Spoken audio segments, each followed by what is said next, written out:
Lady Una, it is a pleasure to meet you.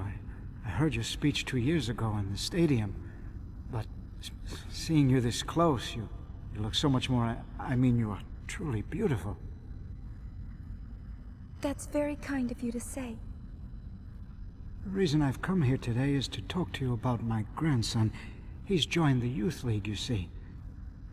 I've nothing against the League, mind you. It's just me and the missus belong to New Yevon. My grandson used to attend all the party meetings with his parents, of course. That is, until one day.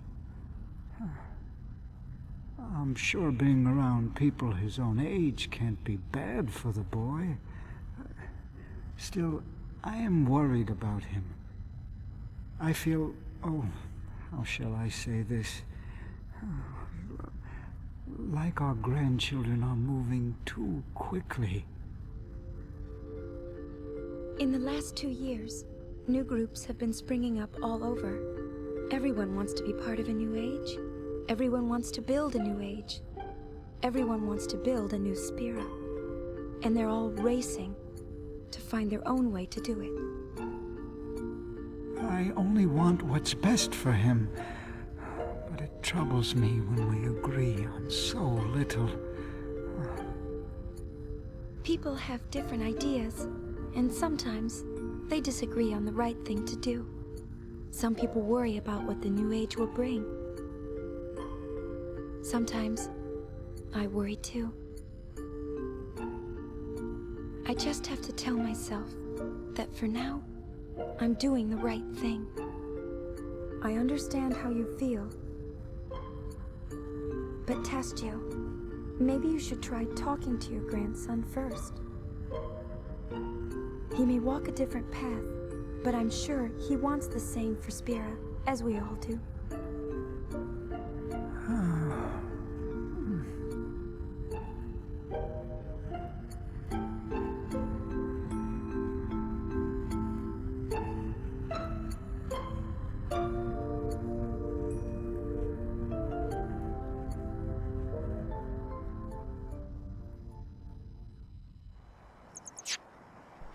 Alright, hello everybody, and welcome to another video. Woo! This is my second recording session. Hope you're all doing good today. Man, those first 2 episodes, I must have gone through like 4 different iterations of the first episode, like serious big recuts. Like, I genuinely think that that's probably the best example of subtle editing I've ever done in my life on any video. There were so many cuts there where I was just removing needless fluff and explanation of stuff about this game that didn't need to be there, that would like make it 20 to even 30 minutes longer than the final result. Wow, okay, so hello everyone, welcome to another video. Today we are going to be checking out Besaid, and X-2, for the first time, I would say, is going to feel a lot more like X. We're going to go chat with a bunch of people, we're going to get a random encounter apparently in the first 2 seconds, and we're going to sort of get a feel for what Spira has become. And check it out, look, there's a chocobo in the battle. Wow, I didn't see this on my test file. They're kind of rare. So, chocobos have got like this whole new stuff in this game. If I'm going to take an example from my first recording, I'm not going to blather on about all the crazy mechanics and stuff. We'll just accept the fact there's a chocobo in the battle here. It's very likely the dude is going to run away. First, let's just destroy that that flan over there. Pain, as you can see, is still learning different elemental-based abilities. All right. And the chocobo ran off. Interesting, right?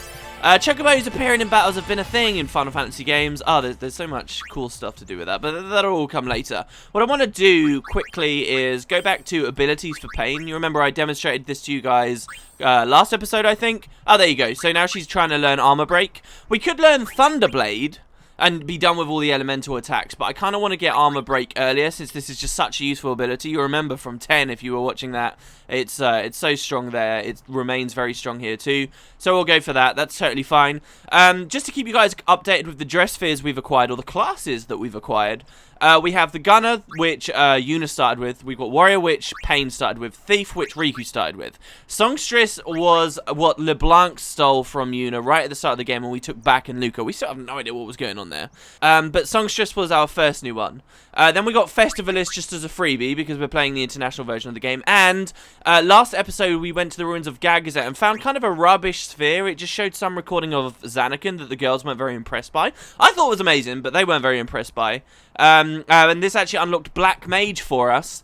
Black Mage allows you to cast all the black magic stuff. Imagine like you become Lulu was from the first game. So you start with Fire, Blizzard, Thunder and Water, these black magic spells. We've so far only been able to cast by equipping those rings, those coloured rings. Well, you get those by default by equipping this Stress Sphere, and you get access to a bunch of new ones here that you can learn very quickly. Fira, Blizzara, Watara and Thundara, which are like the tiers higher. And also this optional ability down here called Focus, which raises your magic power.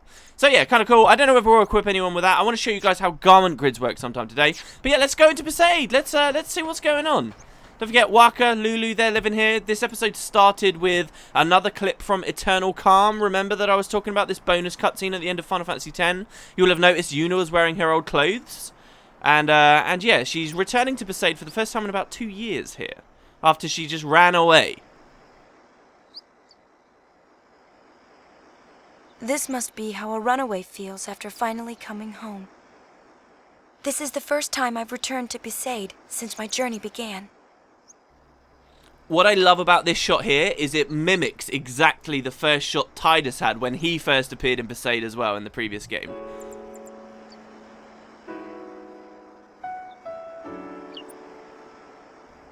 Oh, listen to that music! Oh god, the soundtrack's so good. I'm a little nervous. I bet. The way you took off without a word. Yeah, you said it. You caused quite a fuss, young lady. No, I'm sorry. Well, as long as you're okay, yeah? Your friend? Oh, this is Pain. We're looking for spheres together. She's so quiet. So, you're a sphere hunter now. I heard the rumors. To tell you the truth, I wasn't too worried. Gotta say, though, you, do seem pretty different. Oh, you haven't changed a bit. It's the short Tubby. shorts, isn't it? Whoa, cut it out, yeah? I'm gonna be a father soon. Got to have a little more presence, you know? How much longer? Any day now. Waka, a daddy! To tell the truth, I sure don't feel like one. I mean, how do I know how a father's supposed to act in front of his kid? Why not just do what your parents did? Don't remember him. Sin saw to that when I was still little. Oh yeah, remember that, guys? You don't have any spheres of them? Nope, not a single... Oh. Oh, it sounds like he's thought of something. What's wrong? Oh, nothing. Anyway, do me a favor and go say hi to Lou. She's been worried about you. Get going. She's been worried about you. Oh my god, no, that was not a good Whacker impression. His voice actor, I think, sounds very different in this game, but I don't know whether they actually changed. I guess I'll edit that on screen. I thought he sounded different. Maybe you guys picked that up when we first heard something from him right at the start of the LP when we were watching that clip of Eternal Calm. But yeah, so we are back here in Besaid. There's a bit of a story here about Waka becoming a parent. What is this?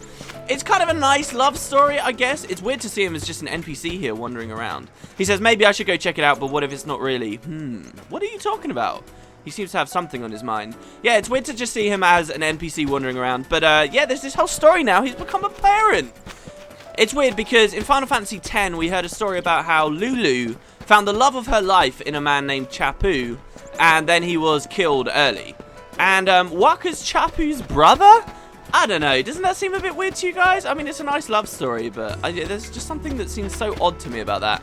Anyway, so yeah, if we want to progress the main story here, we just want to go find Lulu in her tent. However, I want to have a quick chat with some of these villagers. Hello, she says, hey there, Yuna. Guess you decided to ditch the high summoner look, yeah? Yeah, we are dressed very, very differently now, of course. Even though a big mechanic of this game is changing your dresses around so that you act differently in battles, Yuna will always sort of look like this on the overworld, unless there's some specific exception somewhere. So like, if we equip ourselves with the Black Mage dress sphere on Yuna, she has a unique look associated with that, but it only appears in battles. There's this guy over here. He says, I got to help my wife with the housework once in a while too, yeah? Yep, okay. I think actually on my test fire he was kneeling down actually doing work, not just standing there like a dummy. You know, standing around in the house saying you're doing housework isn't actually housework. I've learned that over my many years the hard way. Let's come over here. You guys might remember this was a shop in the first game. It remains a shop in this game. And there's some pretty interesting stuff that this person has to sell too now. So let's have a look at what this person says. Just wonder if they've stumbled upon any rare finds lately. Oh, I bet they have. This person says, maybe there's something unusual I could buy to remember my travels. Why are you traveling around in Besaid for? Anyway, so let's chat to this lady. We can say, is the shop open? And she'll just become a generic vendor for us. There is this weapon, this thing down here called the Watery Gleam. Now, here's a blue ring, okay? And this halves water damage and allows you to cast water. I think... Do we have a blue ring? Maybe we don't.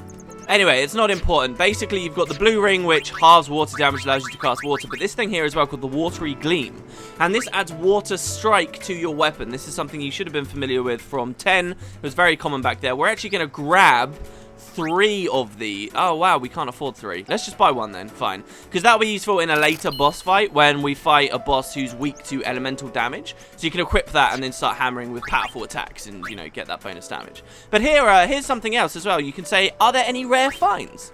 And she'll say, I've got this key with the emblem of Besaid on it. How does 900,000 gil sound? It sounds a little bit rich, but sure, I'll take it. Oh, you don't have enough gil. So this is a legit thing, okay? If you can get 900,000 gil, you can buy this key. However, remember how I explained to you guys that the idea of this game isn't traveling from point A to point B, but time moves? Very quickly, someone will come and buy this key from this shop before you get a chance to spend your 900,000 gil. So if you want this, you have to do like some crazy stuff to get the money to buy it early. But even if you do miss this opportunity, and I say that with air quotes, you can get the key for free later. So that's what I'll be doing. However, if you do grind like mad, you can spend a lot of time in here. The thing with the international version of Final Fantasy X is because of that creature creator thing I glossed over back up with Shinra on the airship, you can literally grind some crazy cash, crazy levels and insane stuff in this game without ever leaving the airship. You can spend hundreds of hours in Final Fantasy X just on the airship doing creature creator stuff. It's that big of a side quest and a mini game. And so by doing that, you could get the 900,000 gil, but you know, it's a tall order. Speaking of the creature creator, while Waka's here, I'll explain something to you guys that I cut out of previous episodes, but I'll go over now.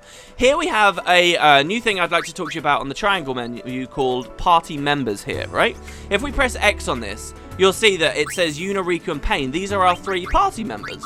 Well, in the international version of the game, through the creature creator, which we'll show off later, you can actually add more than 3 party members to your team.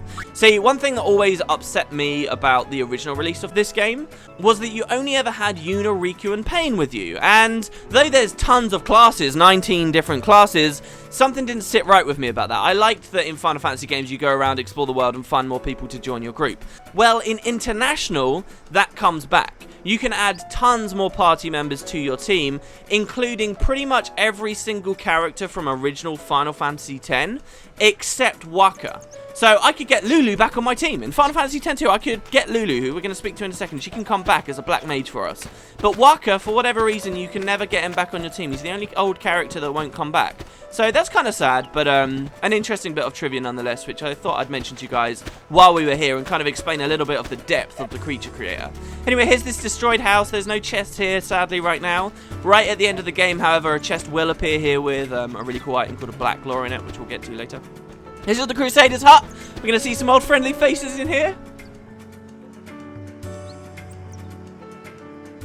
Oh yeah, it's the Aurochs. Hey Jasu.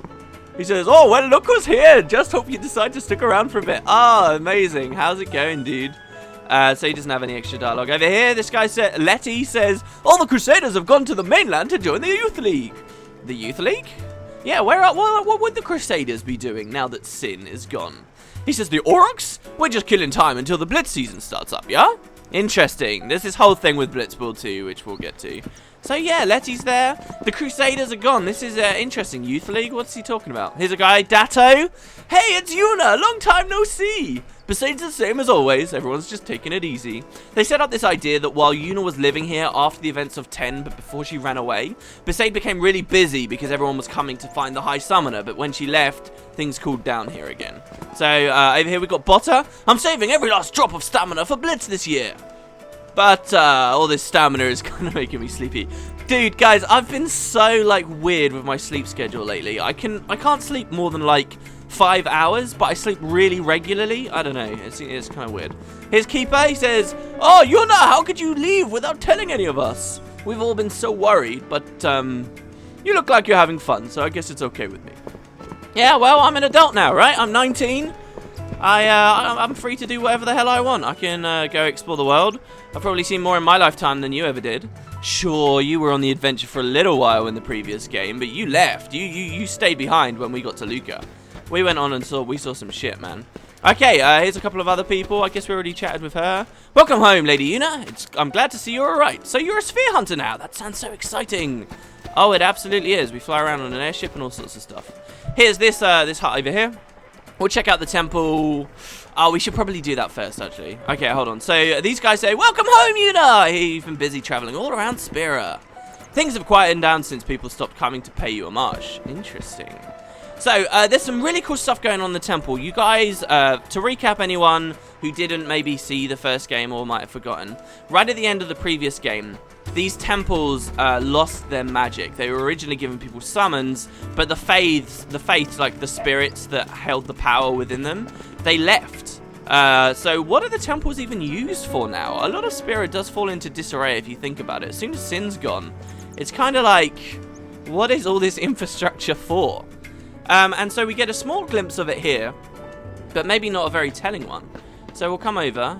You'll see that all the statues of the High Summoners and stuff here are here. I mean, even though Sin's gone, people should still respect these people for giving their lives and dedication, you know? And I believe you can speak to villagers who say stuff to that effect. I'm not scared of the temple, not one bit!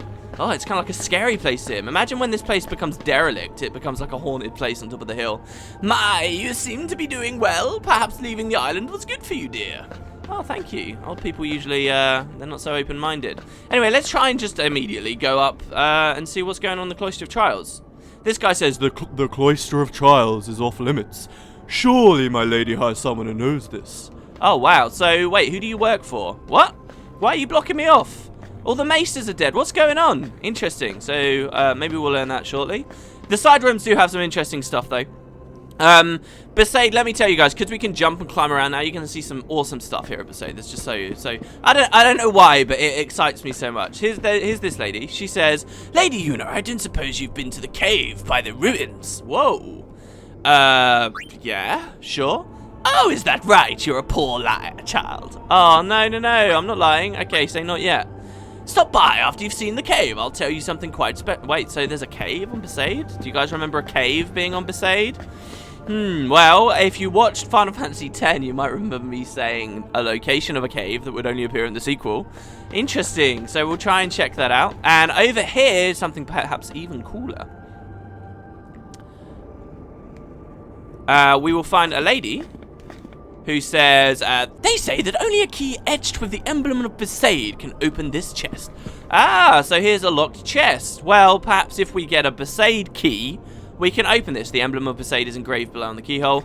But that's well without our reach, out of our reach right now, so we'll have to ignore it. But do remember those two things here in the temple. And the Cloister of Trials, the Matter of the Aeons, the Faith, all this stuff. That'll start kicking in, I guess, when the story's a little bit, less light-hearted. When we find some revelations with some spheres we'll be finding. But yeah, so that's pretty much a tour of Besaid for you guys. With the awesome new music. I will mention, by the way, the soundtrack here sounds very different. It was actually composed entirely by a different guy. Not a single track on this soundtrack was done by the same guy who did Final Fantasy X soundtrack. Hey, do you just always sit there? For the moment there, I didn't even recognize you, Yuna. But that doesn't mean there's not some really quality tracks on it. I love, for example, the new Besaid theme. I don't think it's quite as good as the last one, but still. Anyway, let's move into this town. This is where Lulu and Waka live. Hey, so here's Pain. And she says, an old friend. I cannot give her that voice. Riku says, she doesn't look pregnant. Oh, well, the magic of having a character model such as this that can hide your Welcome pregnant back. belly. Hi, Lulu. So, tell us about the baby. It's gonna be born soon, right? Not yet. Waka's getting a little ahead of himself. Ah, bummer. So, care to go for a little walk? Can you? I could use the exercise. Come on. Wow, she's even more motherly in this game. How is that possible? Ah, man, I've missed Lulu.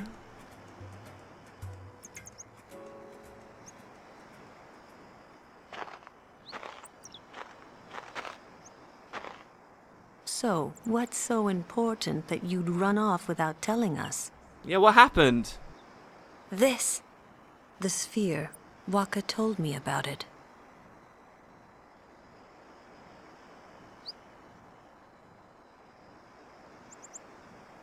Is this... Where did you get this?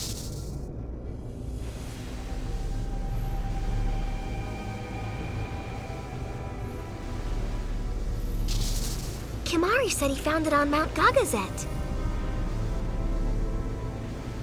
So this came from Kimari? It does look like him, though something seems a little off.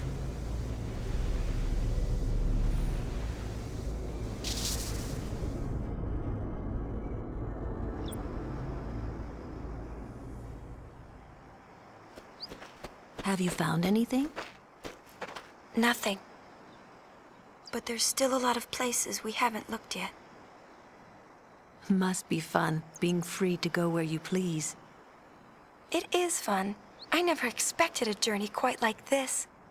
I'm not there, so you can spread your wings? Maybe. You have spread your wings.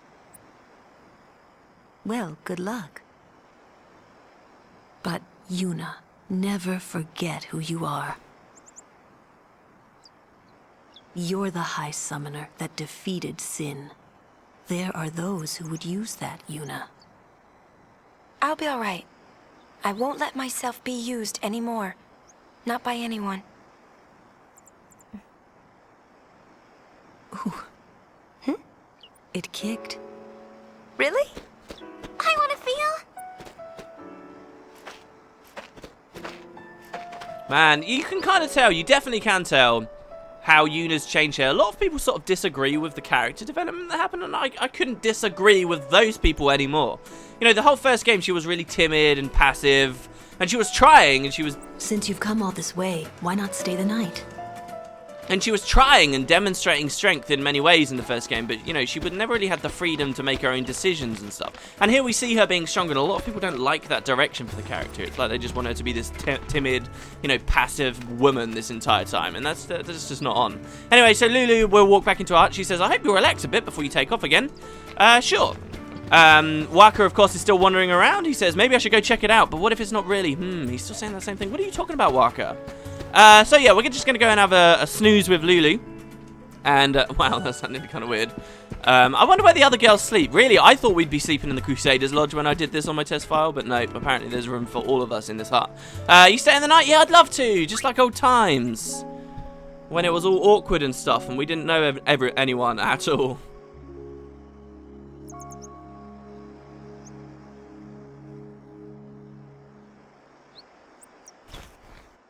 Oh, and Lulu's gone now. Interesting. I almost feel like that animation's the same. Oh, it's so cool. Let's have a look around. And I guess you can quite easily miss what's going on. You actually have to speak to Lulu, who stood here. Now, this is all main story progression stuff, so you do have to do this. I mean, you could think, oh, that's it, I'm done in Besaid, bye, and then leave. But Lulu's now stood outside, and if we have a chat with her, you'll find something's happened. Good morning. Oh, where's Waka? He left at daybreak. He said something about a cave. A cave? I wonder what he's up to. Want us to go find out? Yeah, there might be fiends. Thanks, though I doubt he'd have trouble handling a few fiends. Still, I'm a little worried. It's not like Waka to hide things. That's funny. I don't remember there being any cave. I don't know much about it either. Would you mind asking around? Alright, we're on the case, or now's not the best time? Of course now's the best time. Let's do it. We're on the case.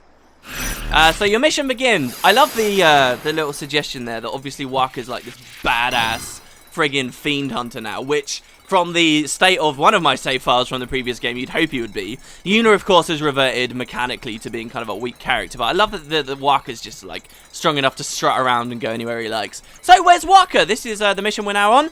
Waka sure is acting weird, and now he's gone off to some cave, gather clues from the villagers, and track him down. Maybe you'll find treasure along the way. Don't forget, the reason we first came to Besaid was because our Oscilla sphere finder on the airship was detecting sphere waves. Apparently there is a sphere on the island, that's why we came here. So maybe we're all headed to the same place. Objective, find Waka, and maybe something else. But where the hell do we begin? Now, if you're a seasoned player of Final Fantasy X, just like Yuna, you'll recall there was no cave here. So how do you even go about finding one? Well, there's a lot of really cool stuff now that you can explore on Besaid just because you can jump. But for the start, you might just want to ask people in the village what's going on. So we'll talk to this guy. He says, yeah, I think I remember a friend telling me about 4 numeric keys hidden around the island. The 4 ciphers, that's what he called them. Now, pretty much every NPC in the village has got some relevant new information for you in finding this cave and actually getting access to Waka. It's this whole little mini quest thing. This guy says, with all the ruins scattered about, I'll bet there are plenty of places you could climb using Circle. And this isn't like the only time in 10.2 we'll be doing this either. I'm not actually going to go up to the temple and talk to anyone in there. I think some of the best clues you can get are from the Aurochs, and then some other clues from the shopkeep, I think, is a big one. So here's Jasu, and he says, a long time ago I heard this riddle. The cipher is easiest to see, belongs before the other 3. Interesting. Okay, so what does that mean? Well, we heard from one person there are 4 ciphers, right? And now, apparently, the cipher easiest to see belongs before the other 3. Alright, try and contain that information in your brain for now until we can put it together. This guy says, Letty says, use Circle to climb where there's footing. If you run into something suspicious, press X to investigate. Okay. Over here, Datto says, atop the shattered pillar's peak, you'll find the final clue you seek. Okay.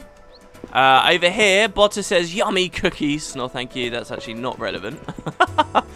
Keeper says, the view from the hill outside the village is really nice. Really nice, yeah? You know the place where people leaving the island pray for a safe trip? There's some number inscribed on the stone there. You can't miss it. Interesting. So, we'll talk to some other people. Basically, I'll try and give you guys a bunch of information, see what you can deduce from this, and then we'll head out onto the island.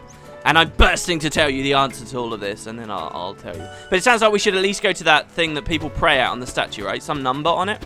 We're looking for 4 ciphers. We know that there's a number somewhere. And then we've got some riddles. The one across the shattered pillar is the last one. Actually, wow, the shopkeep doesn't say anything. I was completely wrong. I guess all she's got is that key for sale that we can't really do anything with right now. Let's check the other shop. The people making the silk, the Besaid, like, clothing that they export. A cave on this island? I always thought that was just a rumour. Over where the road forks before you reach the beach, yeah? There's supposed to be some kind of contraption there. Ah, well maybe that's a hint as to where the cave is. Near that machina. This guy over here says, when I was a kid, people used to tell this story about the 4 ciphers that opened up some door. Wow, okay, 4 ciphers that open some door. We know about numbers. What if the ciphers are numbers? Okay, well that kind of helps. And one of the numbers is at the statue we pray at. For safe passage when we leave the island. Lulu probably doesn't have anything to add to us. What do you have to say? Yeah, I think I remember a friend telling me about 4 numeric keys hidden around the island, the 4 ciphers. Okay, so even he tells us that they're numbers. Sweet. I think he was the first dude we spoke to. This guy says, a cave you say? We got a lot of ruins, but no caves. Something wrong? Waka came by asking earlier the exact same thing. Well, I'd start by checking the ruins. You might find something, yeah? Yeah, I think okay, wow, look, dude. I like you, but I don't like you that much to talk to you like 4 times in a row. Alright, well, I think we've got enough information there. The gist of this is, there's a cave hidden behind some machina. There's a keypad that will not let you in until you have 4 numbers to enter on it. So you need to find 4 numbers, and then you need to find what order they are put in at. So we at least know that one that we find atop a pillar goes last, I think it was. And there was another clue too, which I'll probably put on the screen so you guys can remember. Anyway, let's quickly save before we go out and explore the islands. The first time in a long time. Maybe we'll find some more chocobos. Very exciting stuff. So this map here is actually a lot shorter in this game for whatever reason. It just transitions the scene right there instead of later, but hey, whatever, I'm not going to complain. And here, you'll notice on our map, we've got a marker, like a pink square showing something of importance. I kind of wish that wouldn't be there, but, you know, hand-holding, etc. So let's go press X on it, and it comes up with the number 1. Now, the numbers you get at these locations are randomized from save files. So, I got the number 1. If you're playing along with me, you won't necessarily get that number at all. I find this very, very interesting because Final Fantasy X had no stuff like this. This whole randomizing of the numbers is purely a mechanic to stop guides being so effective, right? And, you know, with the advent of the internet, this started to become a really important thing in game design. And so, now we finally start to see this seep into the Final Fantasy series. And that I find really cool. Anyway, here you'll see again there's another pink square, so let's move over here. But we can't seem to do anything by pressing X. Over here there is this old owl bed thing which we looked at in the old game. Doesn't do anything anymore, so that's not what we're looking for. Well, remember, we can climb now. So if I hold circle, I can actually jump up on top of this pillar and we get the number 6. So we also know that because we're on top of a pillar, this number 6 is used at the end of the code, right? Awesome. So we'll hop down from there. And there's plenty of stuff you can climb. Oh, we're getting a message from brother. Any trouble? We're fine. How about you guys? My heart is aching. Oh, God. Huh? Nothing. Dude, he's so in love with her. But we're not, like, rooting for that romance at all. It's like Gunther on Friends, like, deeply in love with the character, and he's only there to laugh at. Like, how sad is that, man? Whatever.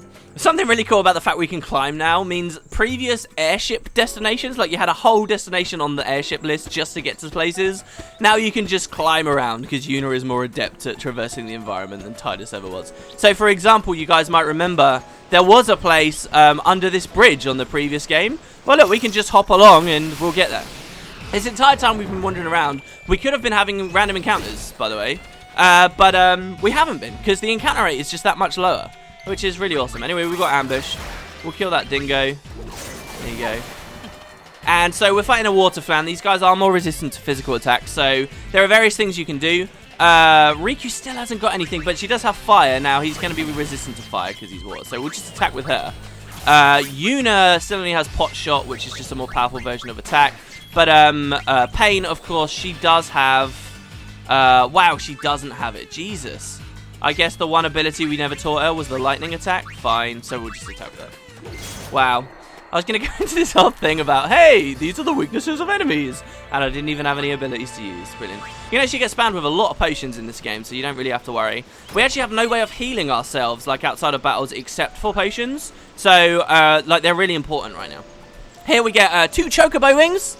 This is a very powerful item from the previous game that casts haste on the entire party. If you don't know what haste does, it speeds everyone up. Now, as I explained before in a previous episode, unless I cut it out, This is your lucky day. all status effects in this game now have durations. So we can cast haste on our entire party with a single item, but it will eventually run out. So unless you boost that in some way, like with a specific class, if that's a thing, then you're going to want to be cautious of when you use it. You also only get 2, and it's very powerful, so I'm probably going to save it for boss fights. Anyway, so you'll notice many of the fiends we're fighting here are similar to old fiends that were here in the first game, but there's a new one here. This guy's a Pupuria. It looks a lot like an old fiend we saw in Kilika before, which is a neighboring island. We'll use Flame Tongue on it here, because we know these guys are tanky, and we also know that they're weak to fire, so... I think someone should have a red ring equipped as well, unless we didn't equip it. I should probably sort out everyone's gear. Anyway, look, Pain did 98 damage there. That was crazy. So yeah, like the fiends will get mixed around. They're more dilute than before. It's definitely not as lame as, oh hey, yeah, all the fiends everywhere you see are all fiends from the previous game, and they're all in the same location. It's very different to that. As time moves forward and chaos descends upon Spira, the kind of stuff we fight here changes dramatically. Alright, so here, check it out. We're here. Now that we can climb around, we can just hop down there if we like. But this is the fork in the road we heard about. And this is the Machina thing, right? So here you'll see there is actually a keypad, which we can press X on. It says collected ciphers 1 and 6. So we know the order of 2 of them here just because the UI assists us, so we don't actually have to remember the clues the villagers gave us. But we don't know what the 2 middle numbers are. Neither can we go online and look for a guide on those because it's all random for the save file. So nothing happens, but we know where we're ultimately trying to go to. Over on the right is that area we swam before. You can go to the screen, but there's nothing there, so I'm just going to head down. We'll go back on the beach. Once a very sad location. My physical strategy guide, of which I'm reading for my test file, and I'm learning about the game as I go through with. It has every time you go to a new area, information. Yuna here. Huh. That was weird. Yeah, that was weird. You cutting me off, brother, and you don't even say anything? It has information. It's nothing. Wait, buddy, what was that? That's kind of scary. Okay. It has information on there about, like, what happened in areas on the previous game. And I'm kind of tempted to read that out to you guys so that everyone can stay in the loop. But anyway, as you can see here, we got the full beach we can travel around. There's no reason to go across the pier. But if we head over here, which was once, like, a location of a chest with an antidote or a potion in it, we can actually climb on this thing now, see? So we can jump up here. You can even climb even higher. And from the very top, you'll find this old machina thing. You interact with it, you get another one of the ciphers. This is number 2. You'll notice there's like a glint that appears every now and then. If you watch very closely, you can use that. If you just stand there and wait, you can sort of see where ciphers are, even from very far away, without reading clues from villagers and so forth. Anyway, so you will have noticed there was an NPC we could have come over and talked to around about here, with that cryptic message there from Buddy. And it's actually a bunch of children that are sort of demonstrating to you, hey, you can climb, check it out. So this kid says, ooh, no fair. Oh, what's not fair? Oh, is it because he can get all the way up there and you can't? Well, we can't actually talk to him, but if we hold circle, up we go. And this kid says, hee, bet you can't climb up here. Well, we certainly did, so there you go, kid. And you may have just seen some more glinting. Well, yes, look, more machina. Basically, wherever there's machina, you interact with it and you find ciphers. So this is the number 1 this time. They're all very low numbers on this file. That's weird. And that's kind of cool. It also means that the statue that everyone prays to for safe travel in Besaid happens to be machina. And you put that in the context of the previous game where everyone was supposed to hate machina. I find that very funny. Anyway, so check it out. There are 2 hidden chests where we found one of the end game items before. You get 1,000 gil, which is pretty good considering we ran out of loads. We only had 300 to our name, and a high potion there. And those are 2 chests that you might want to head back to every now and then when time moves forward, because you might find some new cool stuff there periodically. Anyway, so yeah, now that we can climb around, how cool is this? I love this. All these new angles you get of areas. It's so badass. It's like what I was talking about before. When I play a game where I'm limited, like 10 was, where you have very specific roads and you can look out in the background, but you can never go there, it makes me want to explore that much more. And then this game, it's like, yeah, you can explore that much more. Not crazy amounts more, but just enough to be super enticing and cool. Anyway, so let's head back over to the keypad. Oh god, my bad. Let's head back over to the keypad, and here you can see that we now know the full code. It's 1, 2, 1, 6. And we get access granted. The door opens, and right under our nose this whole time, there was a cave.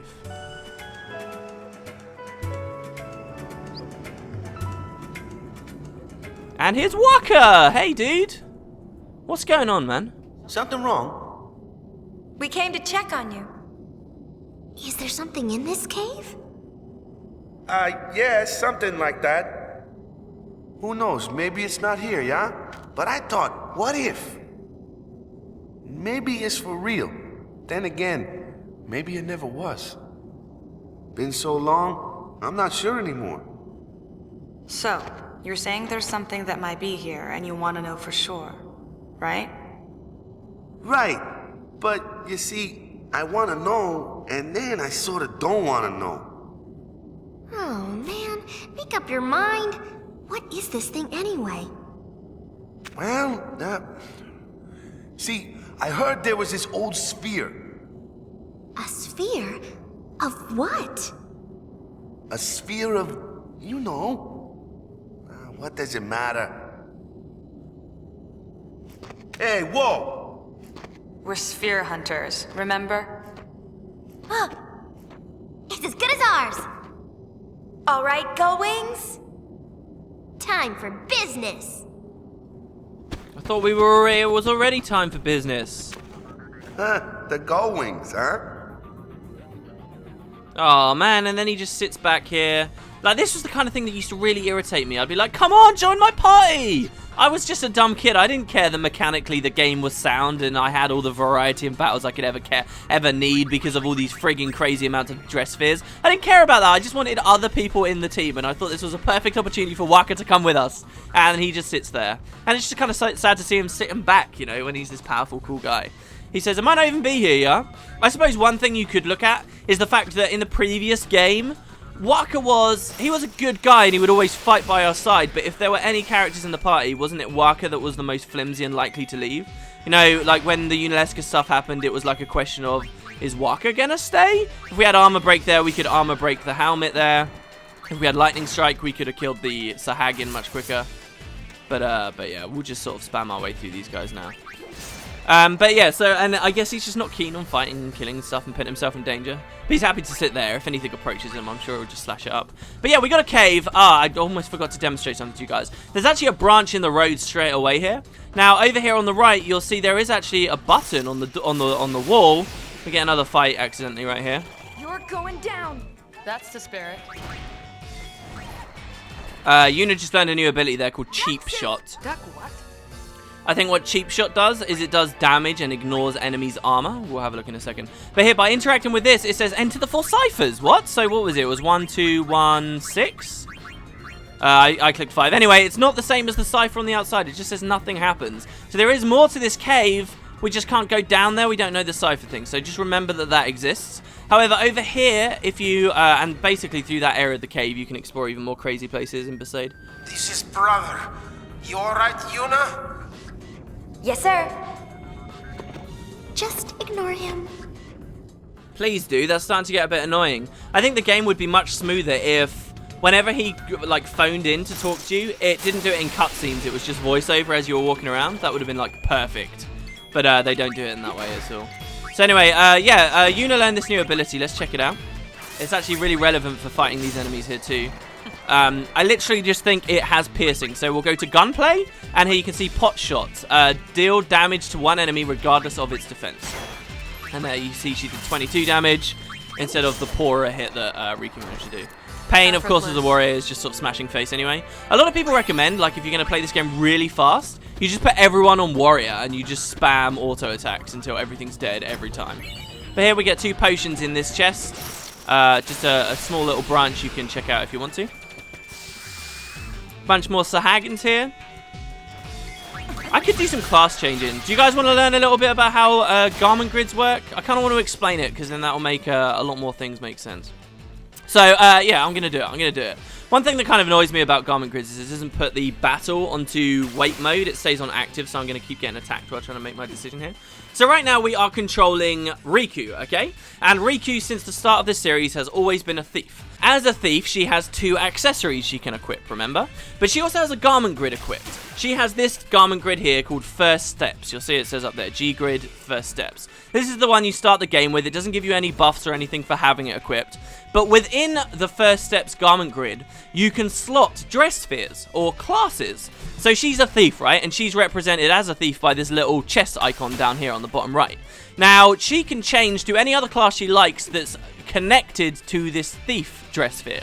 So closest to the thief dress sphere is songstress or warrior. So in the middle of the battle, I can make her either of these right now. I can turn her into a warrior or a songstress. I can't make her into a gunner though. Can you see gunner over on the bottom left? Because that's 2 steps away in the garment grid, I can't turn her into that.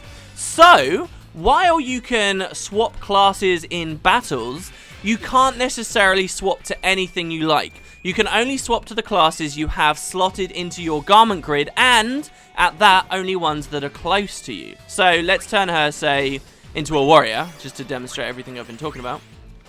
And here we'll see Riku do a sphere change. We haven't actually watched any of these yet. The battle's still flowing in the background while this is going on. Or at least we can input commands.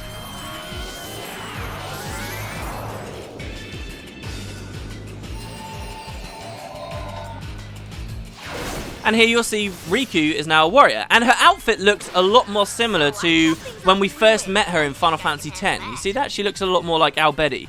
You also notice her weapon, I think, is the Khalid Bolg. There's a lot of returning weapons in this game. They're all references to weapons from the previous game.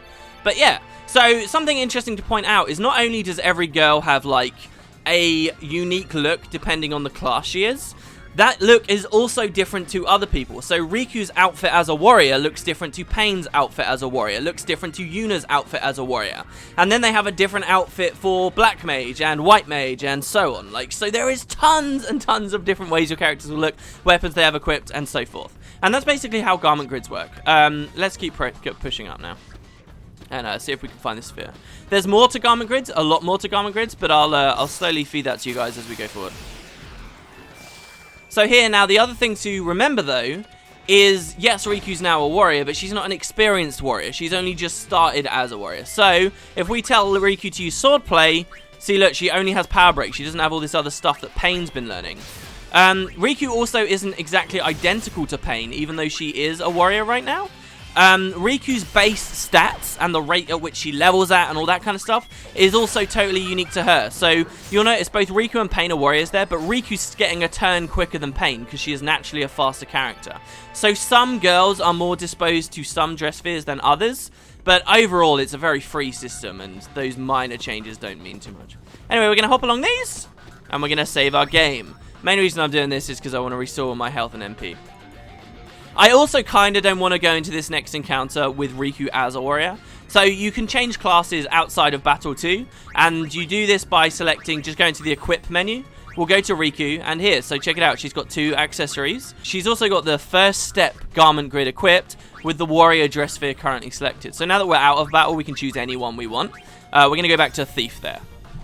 Okay, so with that done, let's press on forward to the end of the cave. And oh look, it's a sphere! Oh my god, and what could this be a sphere of? Wakka's parents? Oh jeez, behind you. Find a sphere and the fiends appear. Oh, very observant there, Payne. Alright, so yeah, kind of the theme here for the early stuff of the game is you find a sphere and there's usually a big fiend that's drawn to its power. So this is the Flame Dragon. This is Flaming Dragon. And this guy has various weaknesses. The main thing you'll notice he does at the start of this fight is he uses an ability called Flame Breath, which hits us all for blanket fire damage. He himself is weak to ice damage, which is great considering we have Payne with Ice Brand, and Yuna, oh, she has thunder. What? I thought she didn't have thunder from when we were fighting the Flans earlier. Whatever. He's very defensive, so what we're going to do here is we're going to use a cheap shot and start damaging him regardless of his defense.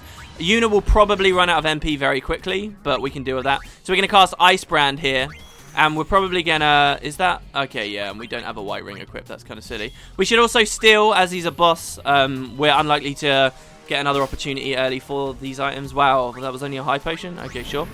So there you go. Yeah, that's Flame Breath. This thing does a sweep attack. Doesn't necessarily hit everyone on the team. If you remember, that's one of Kamari's old overdrives, by the way, that we just saw there. If someone was stood behind the boss, then they wouldn't have got hit. Some classes have abilities that allow you to, like, dodge. Like, basically you attack and then stay stood behind them. There are party members you can get that just sort of have this as a default mechanic. Stuff like that. So we'll use another cheap shot there. Really, you just want to spam this guy down as quickly as possible. He's not too difficult. We are early in the game. Yuna, as you can see, is already running out of a lot of MP. You could swap someone back over to the Songstress dress sphere and have them use like Samba of Silence, which is silence on all enemies, but I'm not too worried about that. Towards the end of the battle, this guy will probably use Flame Breath as well. And really, we're just going to hopefully have done a lot of damage to him before he gets his opportunity to do that. You could throw those Chocobo wings at yourself, which would give you tons of turns against this guy. I never found it necessary on my test file, though, so I'm not going to do it here either. One thing that is really cool about this battle, actually, that uses an ability we haven't done much with yet. So Yuna's low, so I'm actually going to make her potion herself. Not high potion, we don't need that just yet. Is Payne's ability here called Sentinel. Now, Sentinel, as I explained in a previous episode, makes her take reduced damage. Did you see she only took 1 damage there? Now, what's really cool about this boss fight is this guy will only ever... He'll use Flame Breath, right? Rarely. but mostly he will use physical attacks, okay? But he only ever physically attacks the girl with the highest health, which is currently Pain, because she's a warrior, right? So you can just have Pain spam Sentinel, and he will only ever do 1 damage per turn. Now he's going to start attacking Yuna instead, because Yuna just potioned herself and she has high health, so instead we're going to potion Pain too. But yeah, you can just have Pain stand there. She doesn't necessarily attack. The fight might take a little bit longer, but by spamming Sentinel, you can basically get through this scot-free. Riku just said so long as if she was going to kill him, but she never managed to. Everyone's kind of low there, but we'll just use Sentinel. And there, look, this is just going to be a walk in the park here. And down he goes. So some cool little tactics. Pretty simple stuff.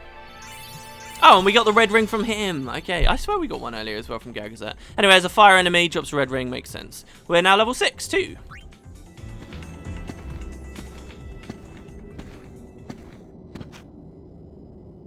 One more for the Go-Wings! You scored the white mage dress sphere, so we got a new sphere. Shinra can turn it into a dress sphere. So we get the white mage sphere. We put this sphere in the garment grid, and when we turn to it, we get new abilities. One thing that's kind of interesting, right? Let's go over to dress spheres here and check out white mage. Oh, we can't select. So white mage is now on this list. But if we go to abilities, Yuna, for example, and now we see white mage, you'll see she's already at 3% here, and she's already learned this ability called Cure. Cure will restore some health to people. It's like magic you can cast in a battle that heals people up, so you don't have to throw potions anymore. Now, in the regular version of Final Fantasy X-2, you had to actually equip the white mage dress sphere and then do some battles, and then finally you would learn Cure, and then you could use it. But for International, they just give it to you instantly. I guess they thought it would be some better quality of life. The interesting fact about that, though, is now that all 3 girls automatically know Cure, just because we got white mage, it means you can come up to white magic here, and no matter what girl you pick at any point during the game after this mission, you can always heal. So look, Yuna's out of MP, that's fine. All 3 girls know Cure, so we can go to Riku now, and we can make Riku use it and heal everyone up. So this actually adds a lot of quality of life to the game, I think a little bit too much even. And obviously there's a bunch of other white magic in the game that we don't know yet, but you start off with Cure where before you never did. Anyway, that's not all. That, of course, can also be viewed as a movie, right? So let's see what's actually on it. Perhaps Waka will be interested in what we found.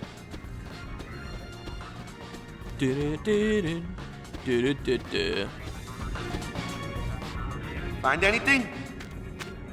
We sure did. Let's take a look.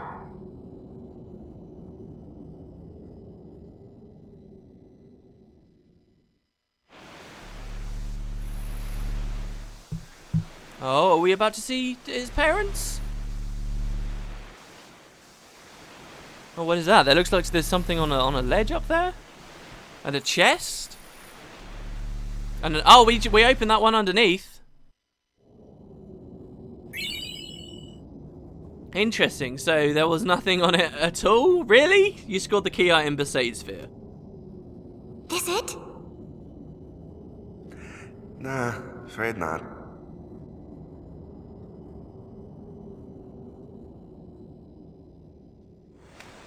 So, what sphere were you looking for? Well, I think we can guess, Riku. it's a sphere of our parents. Chapu said he found it. Chapu? Oh, your brother! He was a crusader. Now, he's gone on to the far plane. Sin got our parents not long after Chapu was born. We were both too young to remember their faces, you know? When we were kids, we got into a fight one time, and Chapu said, "I found a sphere with Mom and Dad in it, but I'm not telling you where it is." And you never asked him? I was too boneheaded to let my little brother win. So I went on without asking until I just forgot about it. Then yesterday, talking with you made me think about it again. Chapu used to play in this cave, so I thought maybe he found a sphere here, yeah?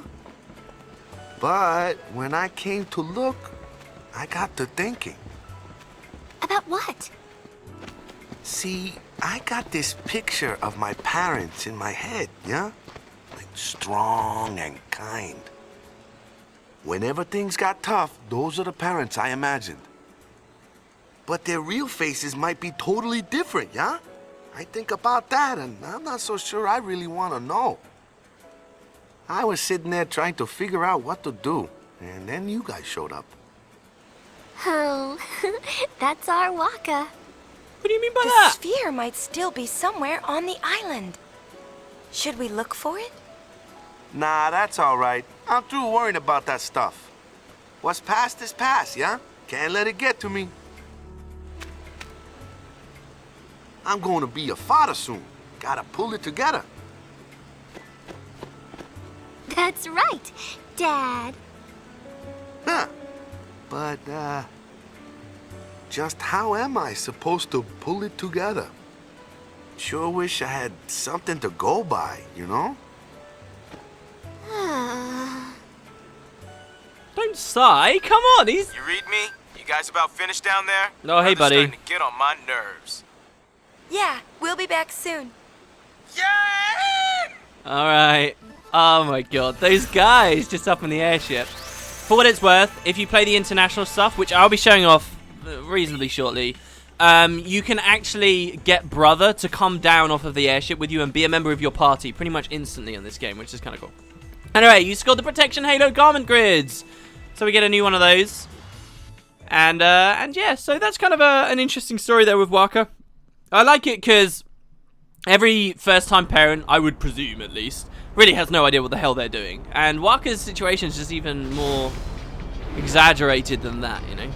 But yeah, there could still be a sphere on the island. Remember we found that other... I mean, the sphere we found was clearly showing us something. And there was that other door with more ciphers, right? So you can, in theory, then go back. I think you have to maybe wait for time to pass a little. But when you go back, you can spend a little time looking around Besaid again and doing another similar style thing. And see some really awesome stuff. But yeah, we're back on the airship. We've completed the first of 2 hotspots in this chapter. Let's go have a chat with Riku here, who says, so, Waka wants to see a father in action? He can forget about that good-for-nothing pop of mine. Ah, yes, Sid. I wonder what Sid is doing. Payne over here says, first there's a sphere, then there isn't. Is he always like that? Yeah, well, I don't know. Can't you sympathize with him a little? Hey, brother, how's it going? Give it up. What are you so frustrated about? It's like he's just looking at us and growling, like, I don't know, I'd be a little, I'd file for harassment over that. Anyway, guys, I think I'll leave this episode here. I've got a lot of prep I need to do for the next couple of episodes, because we're going to start doing some of the alternate stuff in the game. We're not going to go to the next hot spot straight away, which is the Xanakon Ruins. We're going to go and check out the rest of Spira and see what's going on. It should be very exciting, and I can start showing you guys some of the international content, some of these extra classes, and all kinds of good things. Anyway, thanks very much for watching, guys. Hope you're enjoying, and I'll see you next time.